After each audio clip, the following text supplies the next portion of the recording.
गुरु नानक देव जी जब दिल्ली से पंजाब की ओर लौट रहे थे, तब वे पानीपत नगर में कुछ समय के लिए ठहरे। उस समय वहां शेख शरफ नाम का एक प्रसिद्ध फकीर रहता था, जिसकी ख्याति दूर दूर तक फैली हुई थी। वह अपने पूर्वज बुअली कलंदर की मजार पर निवास करता था और वहीं अपने अनुयायियों के साथ इबादत करता था। लोग बड़ी श्रद्धा से वहां आते और अपनी मन्नतें मांगते थे। एक दिन उसका शिष्य शेख टटीहरी पानी भरने के लिए पनघट गया। वहां उसने देखा कि बड़ी संख्या में लोग एक संत के मधुर कीर्तन में लीन हैं। वह भी वहीं बैठ गया और कीर्तन सुनते सुनते इतना भाव विभोर हो गया कि पानी भरना ही भूल गया। उसके मन में विचार आया कि यह कीर्तन तो मजार पर होने वाली कव्वालियों से भी अधिक आत्मिक शांति देने वाला है। उसने सोचा कि यदि यह संत मजार पर आए तो वहां की महिमा और भी बढ़ जाएगी। कीर्तन समाप्त होने पर वह आदरपूर्वक गुरुजी के पास पहुंचा और विनम्रता से अभिवादन किया। गुरुजी ने उसे उत्तर देते हुए समझाया कि सच्ची शांति किसी मनुष्य के वश में नहीं, बल्कि केवल परमात्मा ही मन को स्थिरता दे सकता है। यह बात सुनकर वह शिष्य बहुत प्रभावित हुआ और अपने गुरु शेख शरफ को भी उनसे मिलने के लिए ले आया।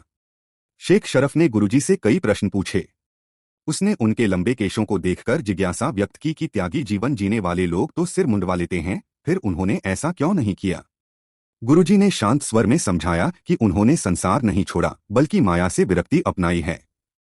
उन्होंने कहा कि केश प्रकृति की देन है और मनुष्य की शोभा बढ़ाते हैं। दाढ़ी और मूछें पुरुष के साहस और दिव्यता का प्रतीक हैं, जिन्हें प्रकृति ने एक विशेष अर्थ के साथ दिया है। शेख शरफ के आग्रह पर गुरुजी उसके डेरे पर गए। वहां मजार की पूजा होती देख उन्होंने स्पष्ट रूप से कहा कि मृत व्यक्तियों की पूजा करना सही मार्ग नहीं है। उन्होंने समझाया कि सच्ची उपासना केवल उस निराकार परमात्मा की होनी चाहिए जो सर्वव्यापक है। यह सुनकर शेख शरफ को अपनी भूल का एहसास हुआ और उसने मार्गदर्शन की प्रार्थना की। गुरुजी ने उसे समझाया कि बाहरी कर्मकांडों में उलझने की बजाय प्रेम, भक्ति और ज्ञान के मार्ग को अपनाना चाहिए।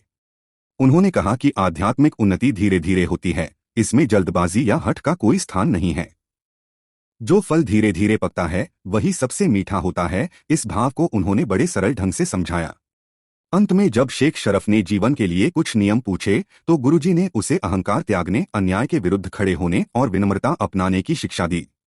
यह सुनकर उसका मन संतुष्ट हो गया और वह सच्चे मार्ग पर चलने के लिए प्रेरित हुआ। इसके बाद गुरुजी ने अपनी वाणी के माध्यम से कीर्तन आरंभ किया, जिससे वहां उपस्थित सभी लोग आत्मिक आनंद में डूब गए। अगर आप गुरु नानक देव जी से सच्चा प्रेम करते हैं और उनकी मेहर पाना चाहते हैं तो इस परिवार का हिस्सा जरूर बनें। सब्सक्राइब करें और कमेंट में धन गुरु नानक लिखकर अपनी हाजिरी लगाएं। वाहे गुरु जी का खालसा, वाहे गुरु जी की फतेह।